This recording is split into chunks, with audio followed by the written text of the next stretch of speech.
In today's episode of the David Watson podcast, I spoke with Maz from Garage Therapy. Now, I have a passion for my car and I have a passion for cleaning the car, and I use the products from Garage Therapy. But no pun intended, the details that went into these detailing products is phenomenal. And it's a must listen if you're into car detailing. It really is. I hope you enjoy the episode.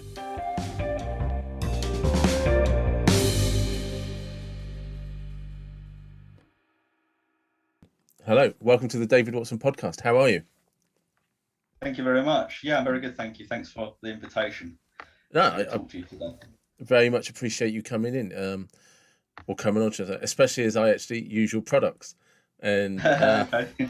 so I found out about you from a guy called Liam, who's a detailer down in Amesbury who looks after my car. And that's how I found you on Instagram as Garage Therapy. And since then, in fact, I've got some shampoo on the way. I ordered some the other day. Oh, thank you very much. That's all right. Hopefully you get it soon. Yeah. Yeah. So, but how did you? I mean, like, how do you even start? Because it's not just you. You don't just detail. You actually just thought, kind of, sod it, and started doing your own products. Um, yeah, so I guess I'll give you a rundown of my background and how um, the concept or the passion for detailing started. So when I finished university, um, my first interview, I got my first job straight off the bat, and I was in IT. I was as a young lad, and I wanted, aside from doing IT and starting on a very small salary, um, at that point, I was thinking to myself, well, I need to find a way to accelerate my my earning potential quite quickly, right? So because I wanted, cars and Yeah. clothes and all the things that young men want in life, and I quickly started looking at detailing, because it wasn't a foreign concept to me, because um, my father and my uncles, they're, I guess you could say, they're petrol heads in a sense. And my uncle had several Porsches. My other uncle, he had a Sierra Cosworth that was Very nice. highly modified back in the 80s and 90s. So keeping, your car clean and tidy, I guess was part of the family. Yeah. And so when I, once I developed, as my career went on, I should say, and I bought my first car of any real value, I thought, right, I need to machine polish this because there's some imperfections in the paint. And at that time, I just met my now business partner Roger through a local car club, and he just literally lived 4 or 5 minutes down the road from me, so it was quite handy, I guess. And we started looking into detailing and being, I guess, a geek in IT, um, and I think I inherited this from my father and my uncles, because my uncle was an engineer, and my father was very good at mathematics and memorizing things. So um, attention to detail is within my ethos, or my blood, you could say. And I didn't just want to detail; I wanted to know how to detail. I wanted to get the very best possible results straight off the bat. That's one of the reasons why I don't really do DIY, because if I can't do it perfectly, I just don't want to. Yeah, I'm the same. Yeah. So so I started looking at getting a professional to detail my car, and I quickly found out that it was well beyond my budget. So that forced me to look into detailing and learning it for myself, and that was around 2006, Okay. 2005, 2006, and I do what I normally do. I research, I read whatever literature was available on the internet at the time, I reached out to various people through email that I saw on forums and on the internet. Mike Phillips being one of them. He's a quite a famous chap in America. He runs one of the largest, I think, resellers in the States called AutoGeek. And at the time, this was a long time ago, obviously, I reached out to him. I said, look, I just asked him a barrage of questions, and luckily he responded to me.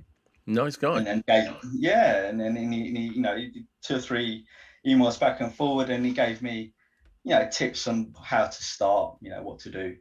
And I just continued I guess my passion from there, really. I bought the equipment, I started practicing on my own car, and you could say the rest is history. In 2008, Roger and I turned professional. So we used detailing as a mechanism to obviously get the cars in and charge a fair amount to get them detailed, and word spread, and we got busier and busier. And it came to a point 4 or 5 years later whereby we got the demand got so high that we had to make a choice. Do we stop our full-time careers? I was in IT, he was a structural engineer, to pursue detailing. And we quickly figured out that we weren't ever going to earn as much detailing as what we were in our careers. So because they're two serious careers, structural engineering and IT. They're serious careers. Yeah, absolutely. And I was fortunate that from the age of 25, I got thrust into management as well. So my earning potential was quite high from a young age. And it was a no-brainer, effectively. I just thought there's just no way that I could, unless I went full in to that industry.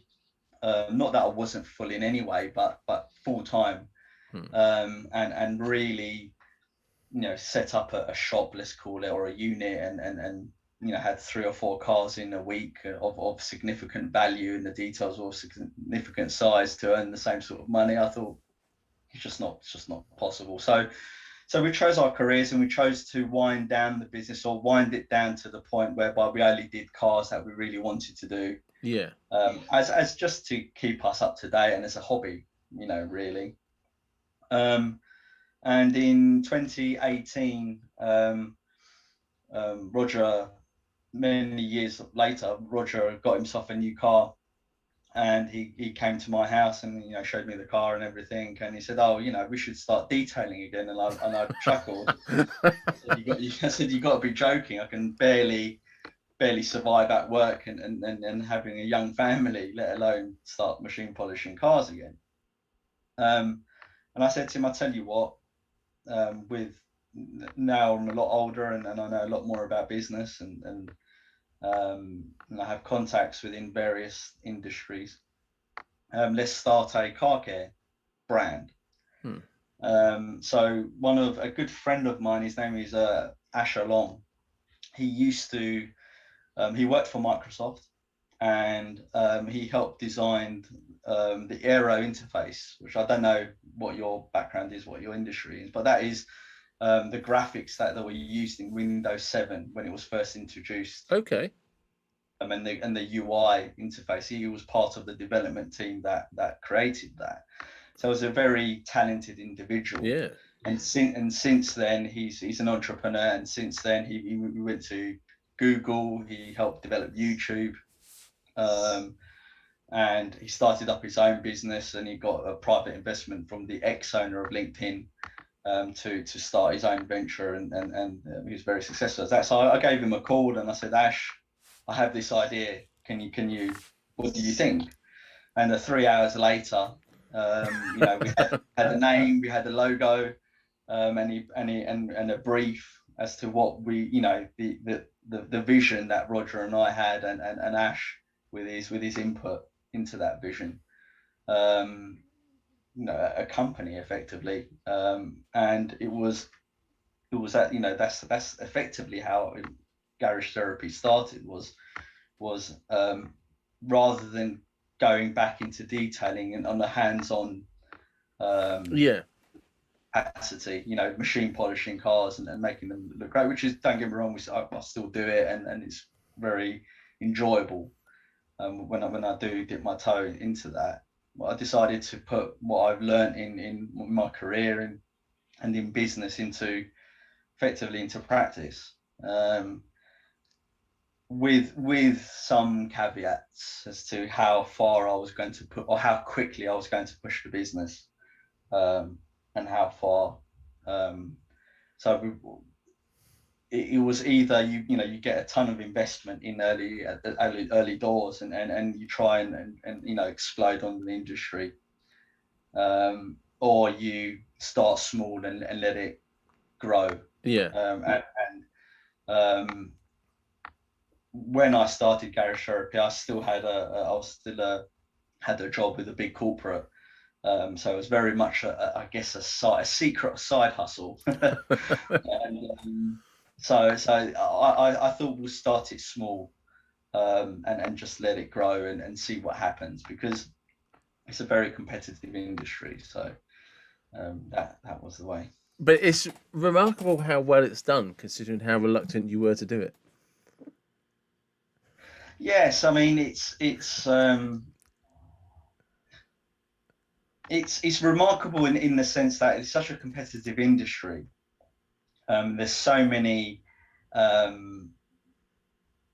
ways you can approach being a car care brand, and Yeah. it goes back to your initial question. I'm cognizant that I'm diverting now from your question, That's fine. but it's how do you start, and it was very much that was at the forefront of our conversations when we came up with the ideas, is what do we do, how do we approach this, how do we start, what type of supply chain are we going to have, what chemists are we going to have, are we going to go the white label blended route, go to one of the large chemical manufacturers and ask them to make us products, are we going to find chemists and get them to create everything from the ground up, and outsource the manufacturing, are we going to launch a full range from the beginning or not? So there was various I guess integral topics that needed thorough discussion and planning, to map out what Garage Therapy could be and how it should start. And I mean, I'm happy to go into a little bit more detail as to how those conversations went. But I definitely want to do that. But there's a question that I'm burning to ask, and then we're going to flip back. What was the car that started all of this? The car. That you met with Roger. Yeah. So I bought a Seat Leon Mark One, and it was I wanted a Cupra R. So the money wasn't the issue in the sense of just outright purchasing the car. It was more the insurance. Now, I passed my test quite late because of an injury that I had to my left leg. So I had nerve damage. Don't ask me how it happened, because no one knows. But I had quite bad nerve damage down my left leg. One day I woke up and I couldn't raise my left foot up. Jesus. And I went to a hospital I believe it was in Holborn at the time, a neurologist, and they'd done various tests, and they said, your nerves from my hip down to my left leg have been damaged, and the signal is just not reaching your left leg to so you can raise your foot upwards. That means I couldn't operate really a clutch, or play any sport. So that delayed me passing my test for a couple of years, and that ultimately had a knock-on effect on insurance premiums and things of that nature. So when it came to me purchasing my first car, I wanted a Cupra R, which was a 1.8 turbo, and the insurer was like, no way. So I ended up with a diesel, and it was probably the best thing that ever happened to me, because it forced me to understand, aside from understanding diesel engines, but how to modify a car properly. Yeah. Especially with the help from my uncle, from being an engineer and tuning. But I knew that it was never going to be the fastest in the straight line. So I was looking at other things that would make the car at the time, at that age, make the car special. And I took it really far. But it was to answer your question, it was a Seat Leon uh, Mark One. Mark One, yeah. And And Roger had the same. At the time, he had the same car. He bought the same car. His one was black, mine was silver, grey. Sorry. So you see, yeah, I just need to put this into context. You got into detailing from a diesel Seat Leon. correct. So that is car nuts at its worst. Do you know, Yes. at its best even. Yeah, I mean, detailing is about. It doesn't. I mean, But that in it's the fact that it doesn't have to be an exotic car, doesn't it? If you love your car, you absolutely, love it. yes, And yeah, if absolutely, you're a car nut, it makes perfect sense. yes, and for me, it was about. I guess I carry that. It's not. I wouldn't say. I don't like the term OCD because it's not obsessive compulsive disorder, but I carry that ethos, keeping things clean, keeping things Hmm. organized. I'm very much, you have a tidy mind. Yeah. Your life will effectively sort itself, or lay itself out accordingly. So I try and make my life as organized as I can, not control, just well laid out. So, and I like that with my vehicles. So, I'm fortunate that I own 3 cars now, and each one of them is I care for, probably not as well as I could, but I put a lot of care and attention into all of them, regardless of make or model. Yeah. I almost think it's a reflection of yourself to a certain extent. I agree. I agree. I mean, like I said, I just love the fact that the passion started with um, the Seat Leon diesel, because when you say car detailing and stuff like that, everybody jumps towards supercars, exotics, luxury models, brands, and all that. But passion doesn't care what car it is. Do you know what I mean? And when you've got that car and it's your first love, and you just love that kind of thing, it doesn't matter. And it's just a wonderful way for it to grow from, because it didn't really the seed that took it was just actually just a passion for cars. Yes, absolutely. Yeah. And I mean, ultimately, detailing is an extension of, you know, let's say motorsport or the automotive industry, right? yeah, So we all love cars, and to take that obsession further. Well, what else can you do with a car apart from obviously drive it all the time and track it? Well, you yeah, clean it, you maintain it, and I guess that's the time where you can gather your thoughts, right? And this is I guess it is where it comes to the name, right? I love the name. Yeah. So you just say you do a track day and you come home and you clean the car up from your track day because it's got peppered with rubber and grit Yeah, and stones, God knows what else. And that's the time where you bond with the car, right? And you inspect it and you clean it and you say, right, is it in good shape? Is it not in good shape? If there's any problems that I need to be aware of, is it looking as good as it can be? And that's the therapy aspect of it, right? It gives you a lot of thinking time when you're cleaning a car. oh, Um, definitely. I mean, I got a TT, and I purchased it about 18 months ago, 2017 plate, white. And well, actually, why am I telling you? You've seen the pictures. I put it on Instagram. Liam finished with it. well, for the benefit of your Yeah, listeners. yeah. And I find it so therapeutic to clean it, you know. And it was, and that kind of that obsession you were talking about is what got me to get in touch with Liam to start with. Just like, actually, I don't think I'm doing a good enough job. I could do with somebody putting down a good kind of baseline and seeing what happened. And then, of course, then that led into you need to try these products. And I was like, oh, right, okay. So, how did you come up with, where does, because I've never come across products like garage therapy before, and I'm sure they exist. Do you know what I mean? But can you explain what the chemical processes are? Because you have well, there's the I'll let you explain, because there's like 3, 4 different treatments, isn't there? Hmm. Yeah. So one of the when I guess when you're I think it's very important that when you start a company, um, or you start a business venture, that you have, at least you set yourself goals, right? I mean, it's as with anything you do, you have to aim for something. It's the Yeah, reason why our eyes are pointing forward, right? Because we're absolutely. very aim-based creatures, right?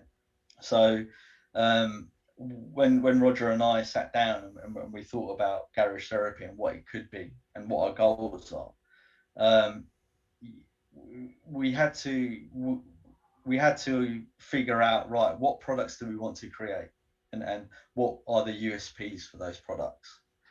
And we didn't want to just create generic products for the industry, because there's already fierce competition in the industry, with lots of different companies offering shampoos and quick detailers and citrus pre-washes and tar and glue removers, etc. And then that's all well and good, and you need those products, but you need, as a company, you need a way to stand out. And as part of effectively our design philosophy for these products, um, they have to be of the very best quality that we can afford or we can get. Um, they have to perform, and they have to be of value. Now, value, people, when you say value, people may think, oh, it's monetary value. And that's one component of value. Hmm. But value can extend to lots of different aspects, as can performance, as can quality. So they're not set in stone as to what quality or performance or value can be. So for example, um, I find a good smelling car shampoo of good value. Yeah, Now, what is the value proposition of a good smelling car shampoo? Well, you get the therapeutic element of it, you get the pleasurable user experience. Um, that also then translates to the performance aspect, right? So, a good smelling car shampoo will more likely make you more um, systematic in the way you clean your vehicle, and more, um, how shall I say it, more conscious of what you're doing, because that pleasurable experiencing is heightening your senses, and you're getting engrossed into the task that you're fulfilling at the time, right? And the quality aspect is smell from a sports science perspective, let's say, or not necessarily sports science, but from a biological scientific perspective, can influence your perception of whether a product is good or not from a quality perspective. And that's just smell. You've got lots of different components to each product that will touch those 3 key principles. And when we, over, I say hundreds of hours of conversations with Roger about how we're going to approach each product, we will literally sit down and map out exactly what we want their product to do. Now, this doesn't mean that good products that meet these criteria don't exist in the industry. They do. But our job as a company is to ensure that we bring what we feel we bring the very best that we can in one package, in one brand, to our our clients, the end users. Um, so hence we have, as part of the design process of looking at each of these chemicals, we wanted to break it down, one for the person that's getting into detailing, that might not quite understand what all the products do or what products they need. So we started with 0 being the very first step, of the cleaning process. So Zero is our cleanse range, Yep. and it's part of the naming of that range. Um, and within Zero, we have like the Decon shampoo, which decontaminates the vehicle. I can go into much more detail, by the way. So if you want me to do that, I can. But Oh I'm yeah, conscious of definitely. my time. Oh But no, no. I but, mean, if you've got time, I'm going to sit here and not shut up. yeah. I'll start at a high level, and then we can delve into them a Yeah. little bit more. Then you got iron oxide, which is your fallout remover, which removes iron oxide particulates off the surface. We've got Zero interior cleaner. At the moment, we have other products that I can't tell Yeah. you about that will fit into that Zero range. And then one is the maintenance side of the product suite. So your car shampoo, your wheel shampoo, your glass cleaner, to maintain the vehicle effectively. So, you deep clean it to begin with, you then go into your maintenance mode, and then the 2 and 3 of the product range is the protection side. So that's your quick detailers and your hybrid sealants and your full-blown sealants. And then 3 is if you want to take it that step further, you go into like ceramic coatings, or polymeric coatings, of that nature. So we wanted to make it really easy for people to understand, or as easy as you can within reason. We didn't want to make it too easy, too dumbed down, but we also wanted to make it intriguing as well for the enthusiasts, for the prosumers, for the professionals, because behind all of this is a system that we're putting in place Yeah. for professionals to follow. And we're actually going to be launching a certification program that will be very unique to the industry. Hopefully this month. Oh, sorry, September. Um, all the naming and why the chemicals exist will really come to the fore, especially to the professionals. But we'll hopefully translate that as well on the website adequately. I'm trying to think what I just had done. Obviously, I had the decon, and have you just released a new product, a new ceramic? Yeah, so we released. Comes in like a little box. Well, Correct. Yes. that's what Yes. I had. So yeah. Okay. Very good. Excellent. So so we released 3 ceramic coatings. Oh well, if we we're going to be technical here, we released 2 ceramic coatings and 1 polymeric coating. Yeah. But they're all, let's say, under the guise of a ceramic coating. And the one of the coatings called Typhon, and there's reasons for the names as well, but it's called Typhon, and that's our 5-year coating, and I hate the term 5-year, and I can explain to you why Yep. I Cool. hate that term. It won't be popular, but Good. um, I'll do that once I've Yep. told you what to. So Typhon's a 5-year coating. It's a professional only coating. So you can only use that coating if you've gone through the Garage Therapy certification program. Yep. And that's to ensure that the professional installing the coating is following the recommended guidelines of how to use the chemicals, how to prepare the vehicle.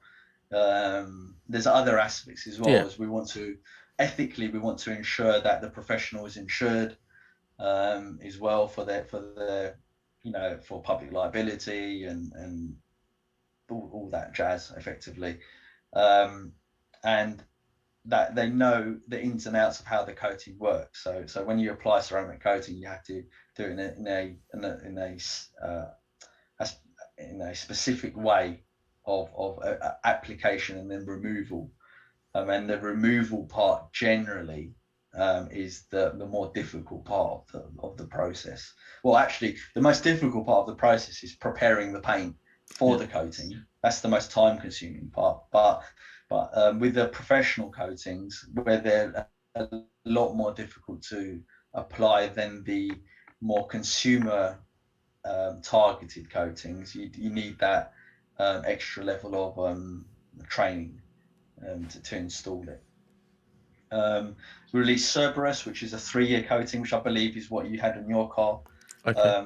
which has all the benefits of the professional coating, but it's a lot easier. And you could say, well, why even have a professional only coating? And that is a very controversial topic that we can go into a little bit later. And then release a top coat which maintains the 2 coatings. So the top coat makes the surface very slick, very hydrophobic, adds a little bit of chemical resistance, guards against water spotting, and there's a bunch of other things that it does as well. So they're the 3 coatings we released. Because I'll explain to people if they have never had their car done like this. It's the first time you get in and it rains. It's very strange to see the way the water moves across the bonnet of the car and moves across the windscreen. It is Yes. it's very sci-fi if you've never seen it before, because you kind of realise that the water is kind of not sitting on the car. There's something else there, and the way it just glides off.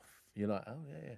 You know, Yeah, it's so what protective products do is alter the surface tension of the paint, and that's what gives the hydrophobics effectively, and the feel of the paint. So there's various reasons why you would want beading, yeah, but there's also negatives to beading as well, and water behavior. If you imagine those balls of water, if the water isn't soft and you leave the car out in the sun, well, they will magnify the rays and potentially evaporate the water, which will then leave the mineral deposits behind, which is your watermarks. yeah. So there's negatives to having it be, but the positives that I would say outweigh the negatives.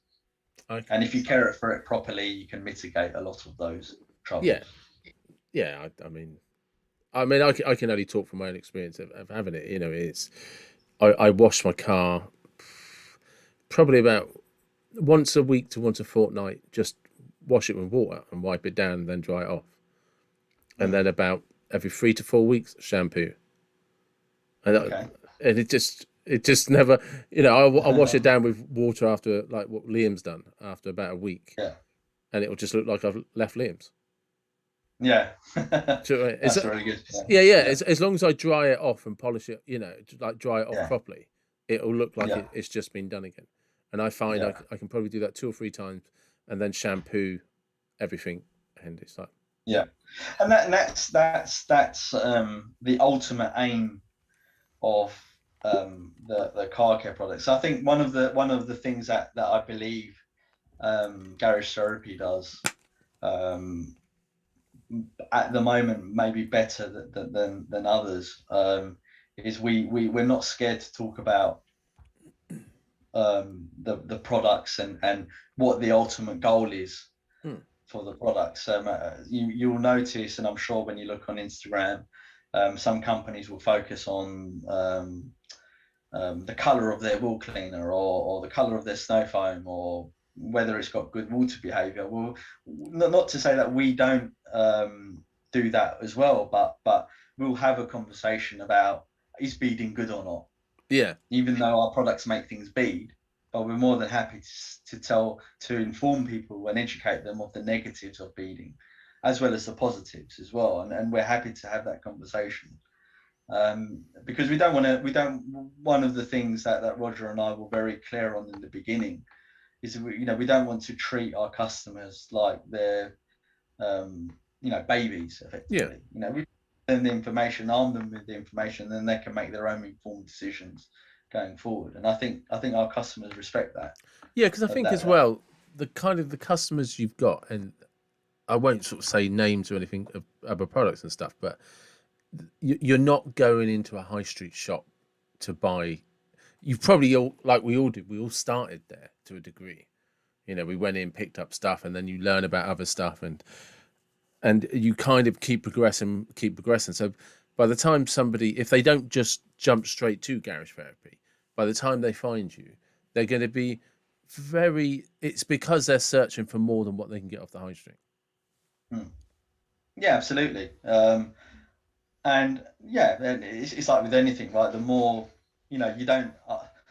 Maybe this is a bad example, but when you wanted to buy your first car, you don't look at a Ferrari and think, right, I'm going to buy a Ferrari as my first car. You might do, but Yeah, but yeah, but the likelihood is that you got to start somewhere, right? yeah. And as your passion grows for it, then you start looking at other things as you progress. You do, because it's a learning curve, isn't it? It's like you said, one of the ways you actually got into it was because you were doing research and was just like you wanted the best you could do, but it's just like my budget does not get me to a professional detailer.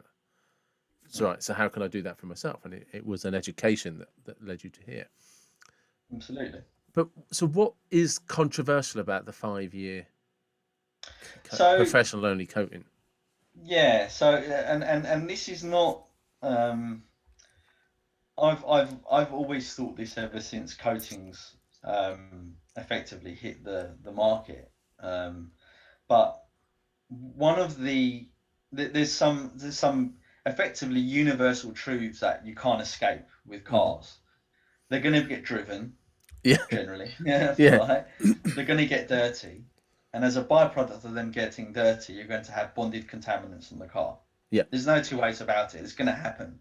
Now, coatings and other the coatings are generally inorganic, so fully synthetic coatings, and other products that are water based, let's say, will protect the vehicle and will slow down the cars getting dirty, or I should say, the contaminants bonding as quickly on the vehicles, right? However, after a year or two, you're going to have bonded contaminants, and you're going to need to deal with those bonded contaminants because it's a catch-22. Those bonded contaminants will start degrading the performance of the coating, yeah, and they'll start eroding it as well.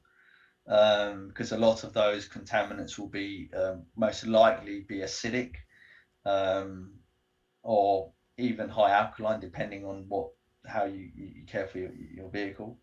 Um, and you either leave the vehicle and you just accept that the paint isn't going to feel as smooth and it's not going to look as glossy after those 2-3 years, and you just say, right, okay, well, that's just I accept that. And if you're not into cars, then you might I say not into cars is the wrong apologies. If you're not into detailing, then you might do just that, or you think, right, I've got to get those contaminants off the car because I want the paint to feel smooth. I want the hydrophobics to be restored. I want to deal with some of the wash marring and scratches that is accumulated over those couple of years. Because another universal truth is that every time you touch the vehicle, you're damaging it. yeah, And as great as our new tools are in the industry with the soft wash mitts and the brushes and the towels, etc. Unfortunately, the clear coats that they put on cars are getting softer and thinner. So they wear and they damage over time. So you need to deal with that damage, right? Or you don't have to. You can leave it. But if you want your vehicle to look good, you need to deal with it. So at that 2 year point or 3 year point, let's say, what do you do with the coating you've applied? Because once you start machine polishing the coating, it's going to remove it. yeah, Now, what um, what you will hear on the on the social media and from companies that their coatings are really hard and to remove the coating you've got to machine polish it off with a heavy compound. Well, that's not necessarily true. um, you do get some coatings are harder than others to remove. However, once you start abrading the surface, you start removing the material of the coating, and that diminishes the coating's protective qualities yeah, and appearance qualities. Therefore, at that 2 or 3 year juncture, the coating whether or not you've got a coating there, you've got to deal with the realities of owning the vehicle. So what's the point of having a 5-year coating?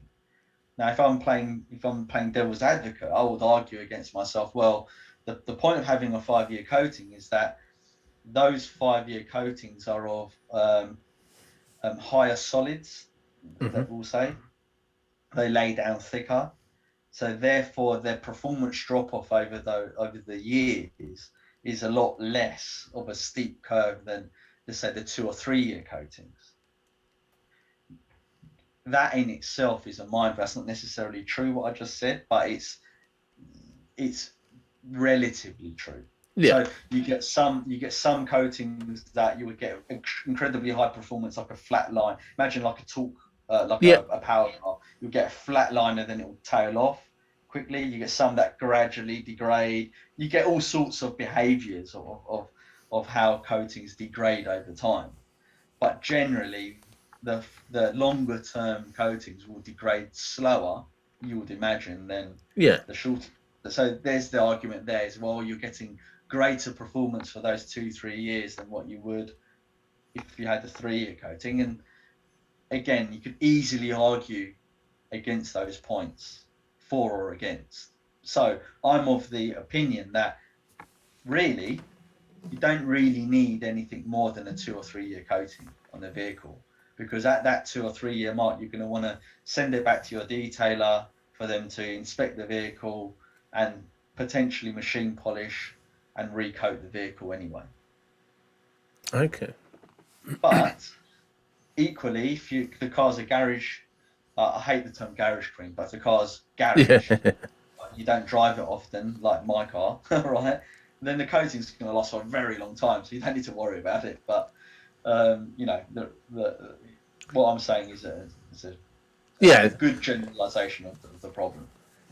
Yeah, but I mean, it's the same as when you buy household paint, though, isn't there? Do you know what I mean? There's paint that just comes out that is just of a higher quality, and it's just slightly thicker, etc., etc. But at the same time, if it's right by the light switch and you've got 3 kids who are all toddlers, or by the door, by the time you've had 6 months of hands rubbing on that, it doesn't matter what paint you put on. But the flip side to that is you started off with the quality in the first place. You know, that it's external circumstances and the environment that changed the effectiveness of the paint, not the actual paint itself. And again, that might be a bad example, but that would be the same with the ceramic coating at a 5-year coating. Yes, to a certain extent, yeah. I mean, I think the issue really comes in is how the other car care brands market the coatings, and it's not just the detailing industry, but marketing is such a powerful tool in the messaging you give to your customers, right? So if you're marketing it as a 5-year coating, some coatings say they last up to 9 years, then the customers that might not be that bothered about what's going on in the car, they just want the protection. Might think, well, okay, I'm going to spend the extra £500 to get a 9-year coating instead of a 5-year, but they might, in reality, they might not be getting anything different or anything better for them, and that can be that can lead to a lot of unmanaged expectations, right, and a lot of negative connotations against the companies, against the installers, against lots of the industry as a whole, right? And I think it's a value for money, isn't it, against expectation?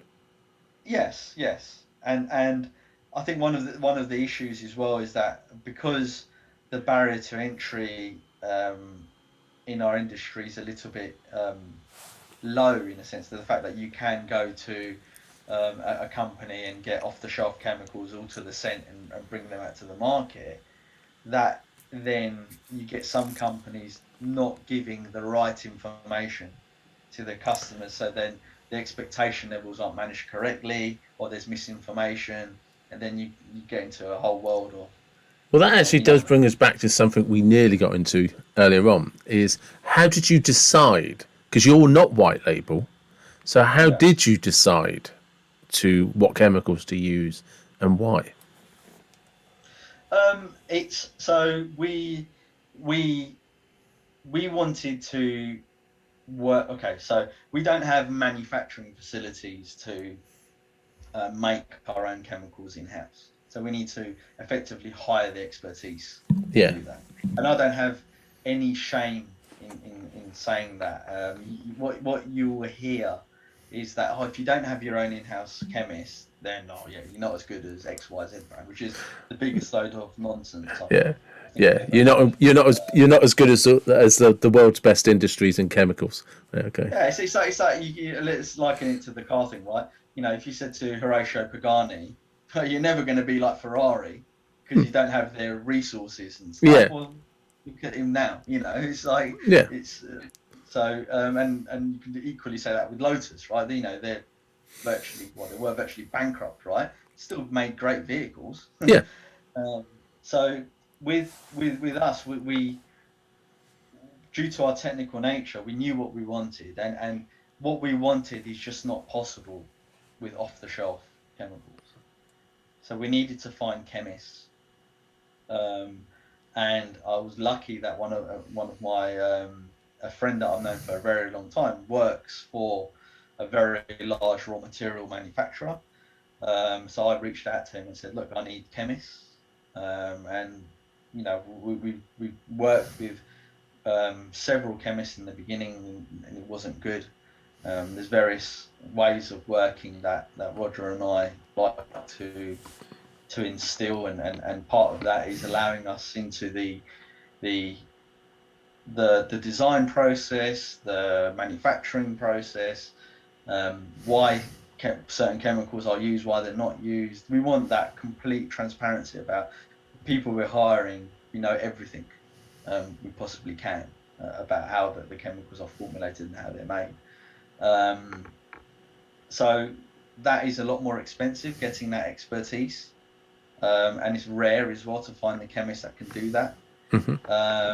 And from their contacts as well, we found a company that can effectively bind the raw materials and mix it all up for us, and effectively send us the end product with our recipe sheet, which is effectively how it works. And as we've grown and we've sought, we've tried to develop new products that we wanted to fit in the range, we've had to find other chemists. So one of the things that I didn't want to do is restrict ourselves to just one chemist or two chemists. So we actually use 4 different chemists now around Europe. Because each of them have their own expertise in certain fields, and they'll have their own industry backgrounds, and I think that's a very powerful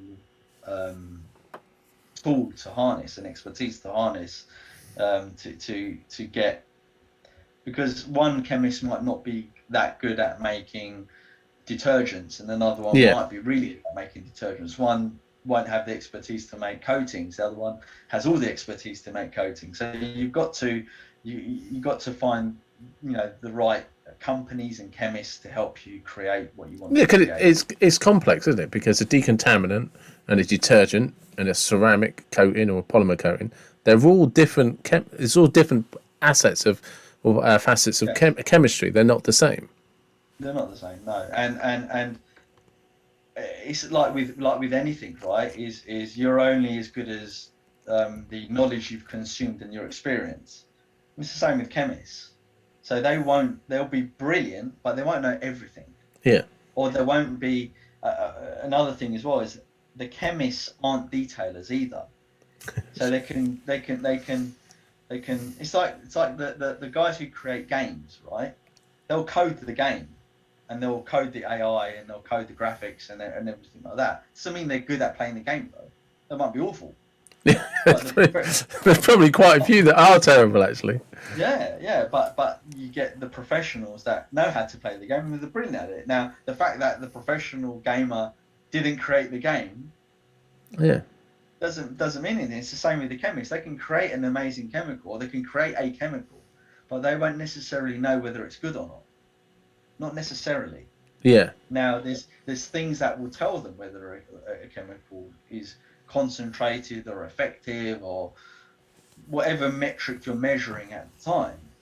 But unless you apply it on a vehicle, unless you test it in a specific way, unless you know what you're specifically looking for in terms of whether that's gloss, whether that's water behavior, whether that's self-cleaning ability, whether that's testing it for UVA or UVB damage, whatever your test is, they won't necessarily know what the end result's going to be when they formulated the product, right? So it's about finding a chemist that has the expertise, and you work in synergy together to give them the right information for them to go back and either tweak or reformulate, or they'll come back to you and say, no, you're potentially, your test is wrong or is invalid.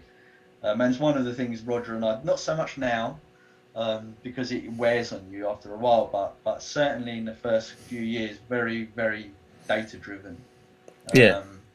I mean, we test and we tested, and it's funny, you hear other people saying how much they've tested things, right? And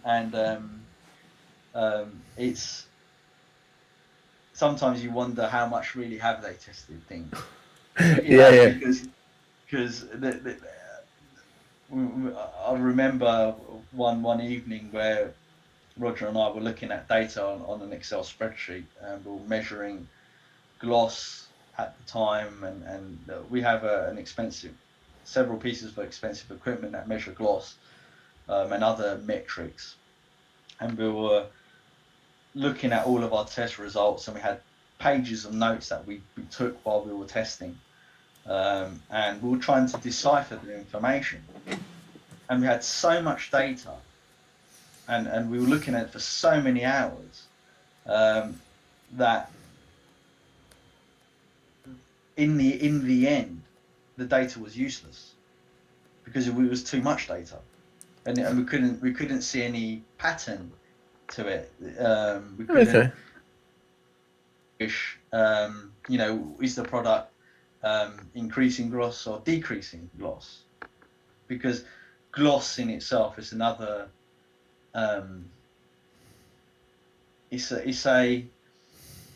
It can be very misleading, All right. because gloss in itself. So when you look at a vehicle, what you may see on YouTube. So if you Google YouTube and you look at a product, and you may see some YouTubers comparing two products, and they might say this one is more glossy than this product. Well, the reality is that when you're measuring gloss, it's like trying to measure the height of the Himalayan mountains across the whole mountain range. All right. Right, and if you think, if you and if you think about, let's say, the Himalayan mountain range, right, and the amount of light that shines on that mountain range, and how much it reflects and refracts, and Yeah. you're relying on a tool to give you that exact measurement at that exact point in time, and then you're trying to gauge that reference point to another reference point, which is almost nigh on impossible to do. Yeah. So trying to measure gloss between two sections of the same panel or two different panels is almost impossible to draw a real good conclusion from it. And one of the things that these tools can do as well is they can potentially give more importance to gloss than what the reality is. You Okay. see, your eye or your brain likes gloss, right? So we like things that are shining, but it's not really the gloss that your brain likes. You process, our eyes are so complex, and the amount of information that we process is phenomenal, and gloss is just one tiny aspect of a large spectrum of things that our brain and our eyes look at to see whether something looks good or not. And obviously every individual is different as well. So it can be quite a daunting prospect when you're testing products to prove that your product is doing what you say it's doing or not. Okay. Sorry, I waffled there, but it's actually No, quite no, very difficult to no, explain. but this is, I mean, that's kind of what I was hoping for as well, because it's the thing about the detail, people who are into it will understand, is just how bloody complex it is. And it's, like when I was growing up, if you went down to your local garage and bought some turtle wax, you thought you were doing well, and you had a leather chamois and some washing up liquid. But if, as long as you put some turtle wax on it, that was fine. Do you know what I mean? That was the height of kind of valeting in car cleaning at the day. And then you've got products, things start getting a little bit more advanced, but it was still based around shampoos, simple polish, and it did, it was like that for years. And then I suppose in about the last 10 years, maybe 15 years, people have started investing the time in the technology. And a lot of these coatings, that it's become so sort of technical, and there's so much industry and thinking behind these things now. And with the polymer, we start talking about ceramic coatings and polymers and stuff, you're starting to talk about industries from the military to space tech, all to do with hydrodynamics, aerodynamics, and all of that. And these are now getting pulled just so that you and I can clean our cars to a higher standard. Yes. But the Yeah. industry has changed so rapidly in terms of its Yes. advancement in technology. Yes, and we do look at other industries and read scientific papers from other industries to get clues as to what's potentially coming in the future. And um, it's you're right. There's so many new chemicals being created as well. So that it's almost overwhelming Yeah, to a certain degree. It's the same with the data that I was talking about. There's so much data available and information available that can become overwhelming. I mean, detailing can be as simple or as complex as you want it to be. You don't need to go into the same level of detail as what I might go into, for example. Um, a good detailer doesn't doesn't necessarily need to know the most no, to be a good detailer. Um, I think what's happened, and this is where standardization of terminology and needs to improve in our industry. And there's associations like the IDA, International Detailing Association, and PVD in the UK, that are trying their hardest to help bring standards to our industry and things of that nature. Um, but it's you're absolutely correct. The amount of information now available and the technology available to detailers just wasn't necessarily there even 10 years ago. yeah, So and that reflects in the products that are being used today, and the tools that the detailers are using, and the type of finish you can get now from the different tools. And the truth is in the name of the of our industry, right? The detailing industry. It's all about the detail. So what I think doesn't serve our industry much justice or give it the credit is the amount of thought that goes into creating some of these tools. And someone will come and say, oh well, here's one that I've enjoyed recently: detailing buckets. Right? You don't need a detailing bucket. You can buy a a bucket. £1, Yeah, yeah, bucket, £1 from B&Q. So that question gets posed to me by a very good friend of mine, or it's become a good friend of mine. And he goes, "You don't need bullshit detailing buckets," and you don't, right? As long as it holds water within to a certain degree, you don't need it. But if you're detailing, then those are the things that the detailer should care about. Yeah. Because in the same way that you dress up to go to work, you might wear a suit and a tie. That appearance that you're giving to people shows that you mean business, and the tools that a detailer uses should convey the same thing. I mean, from a business coach perspective, people can learn a lot from just the way they look, for example, or the tools they use in terms of the perception that they might give a prospective client or the people they work with. But to tackle this detailing bucket thing, to bring some context to what I'm saying to the listeners, is that the reason why bigger buckets exist, and let's call them detailing buckets, where you get 16 to 20 litres, is not to try and rip people off, right? It's because if you wash the car correctly, then the transfer of the wash solution from the bucket to the car, right, should be at such a rate that your wash bucket diminishes. Yeah. So if you only have 10 litres of water or 9 litres of water, there's simply not enough water there to appropriately clean the car. Now, That's you the can say, detail. well, Marius, No, that's the detail. right? Now the you can have a reductionist argument and say, oh, Maz or Maris, what the hell are you talking about? I can clean a car with 8 litres of water, and yes, you can clean the car with 8 litres of water, but the difference between a detailer and an enthusiast is the detailer wants to inflict no damage to a car, right?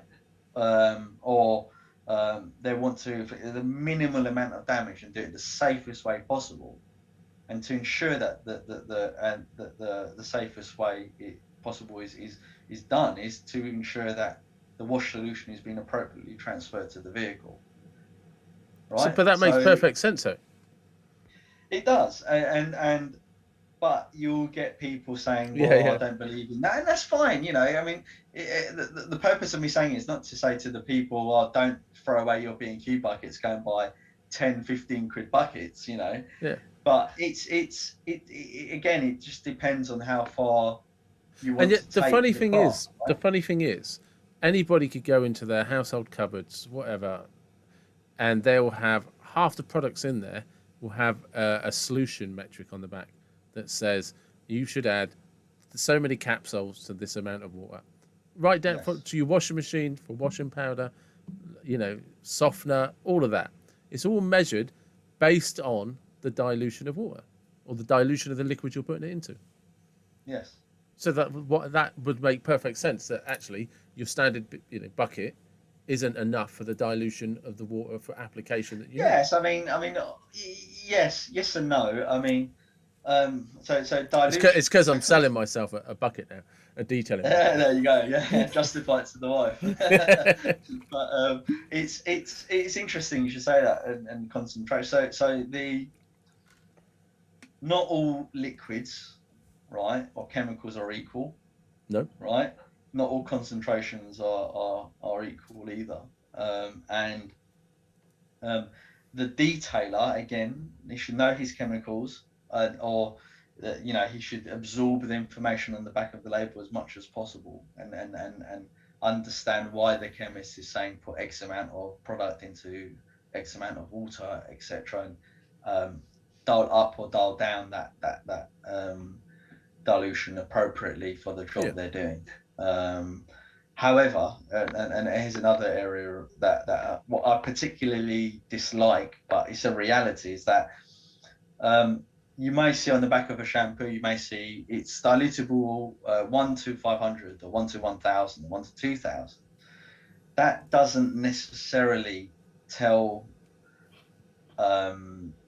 the end user the actual real concentration of a product.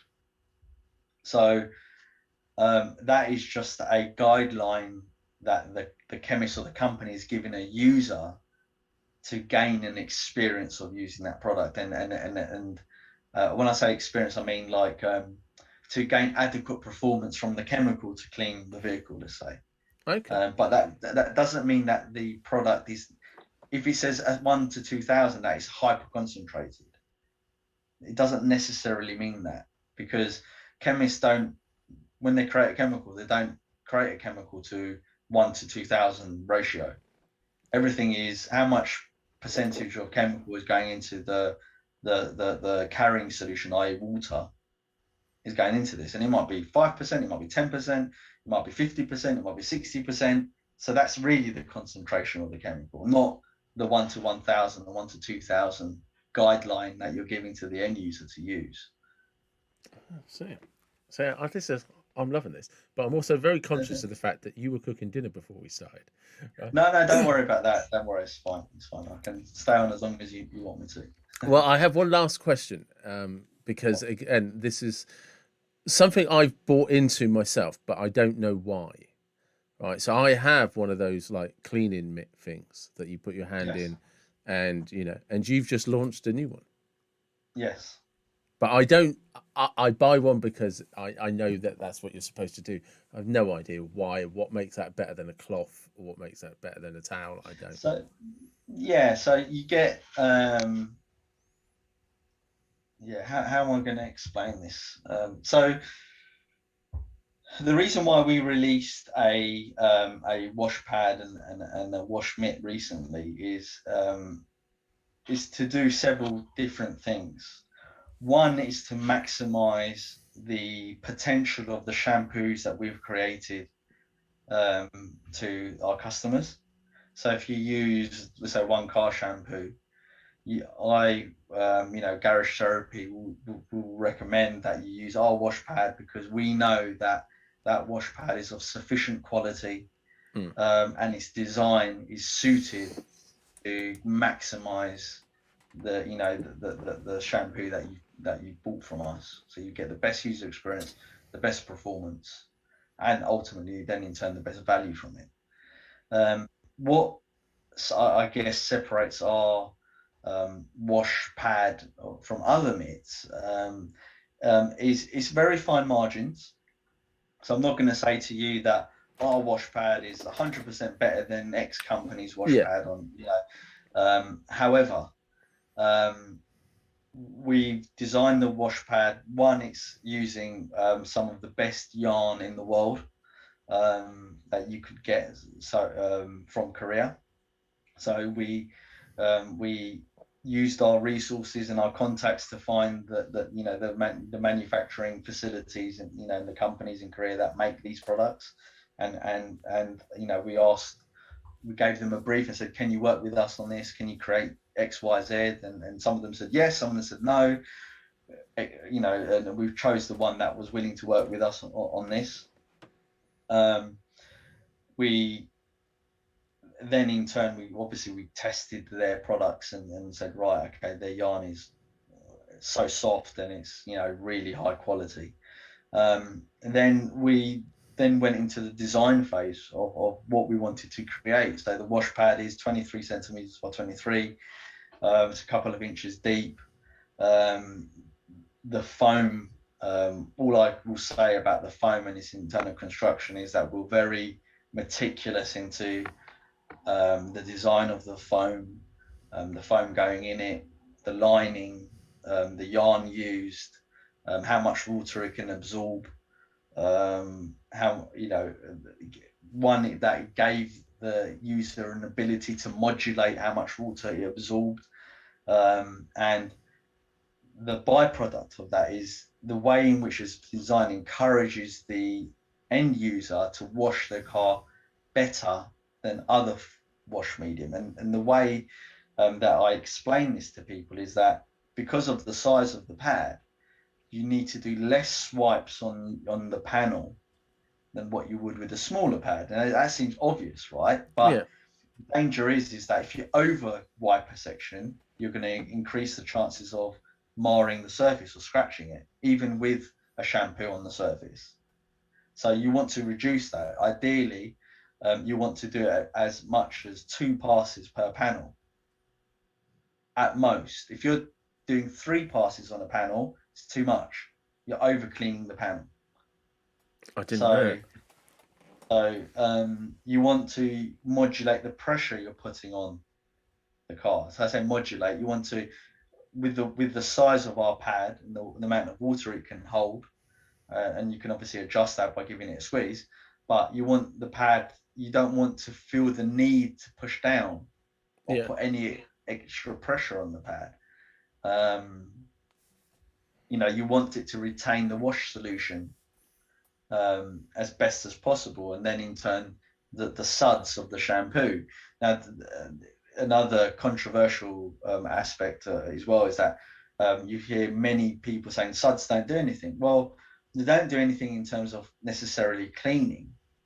You could say yes, the suds may encapsulate some of the dirt and pull it off the panel potentially, but the the way garage therapy, the way I and Roger look at suds, it's a guide of where you've been on the panel, Yeah. and you really need that guide, because if you wash the car without suds, regardless of whether it's slick or not, it's actually very unenjoyable to do, and you miss parts of the car as well. So I'd feel suds robbed are if actually, it didn't if there weren't suds everywhere. I'd feel oh, robbed. there you go. There you go.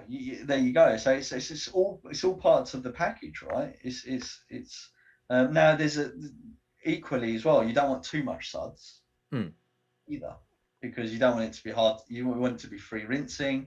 If it's sunny outside, you don't want the suds to dry on the surface, etc., etc. But so the cut the long story short, the wash pad is being designed to what I and Roger feel is the most optimal Yeah. size and performance characteristics and quality that should be in a wash pad. Now, some people might not like wash pads, might prefer a mitt, and that's fine. But we've created a wash pad, so Yeah. But that, sorry, I've just, because that suds thing reminds me of something you said at the beginning about the lavender smell because it engages your senses. mm. And that's what suds do to me. It so engages it's it engages me in yeah. the process. I don't know if you play golf or you're a keen golfer, but the and I use this example constantly, so people would have heard me use it before. So you get high compression balls and low compression golf balls, and the Okay. only way you can tell whether a ball is high compression or low compression is the sound it gives off the club face. Yeah. So the manufacturers will tune the sound that the ball makes when it's impacted to give you the impression whether the ball is hard or soft. Okay. So the suds do the same thing. We're using the suds to enhance the user experience for the user. And I don't know if other companies do as much as we look into, as much as but it's a very important aspect to when we create our products. Is aside from the performance, every product of ours has to perform. There's no compromise. It has to perform, but we also care deeply about the user experience, because ultimately the professionals are going to be using it every day. Yeah. So they're going to want a good product to use, and the enthusiasts, when they clean it on the weekend, they want to be, they want to get their fix, don't they? But this is what's been lovely about this because the company has actually come about, because of the passion that you and Roger have for cleaning cars, for the detail of cleaning cars, and that it had to be. It wasn't just about the cleaning; it was understanding from a car lover's perspective the pleasure of cleaning the car, of the actual process of cleaning it, and the enjoying the look of it afterwards, and how and only a car enthusiast who enjoys cleaning their cars understands how good it feels later when you're driving it and you go out somewhere and you walk back to your car after that process is all finished. Absolutely. Yeah, yeah. And that's the thing I've loved about this is that's that attention to detail really does tie in with the therapy side of the name, is because for lots of us it's more than just cleaning a car. There's a therapy behind it. There's a the process of seeing something dirty, cleaning it. We love cleaning the car, and then it's the after effect that stays with us, and that's kind of all encompassed in everything that you and Roger have done.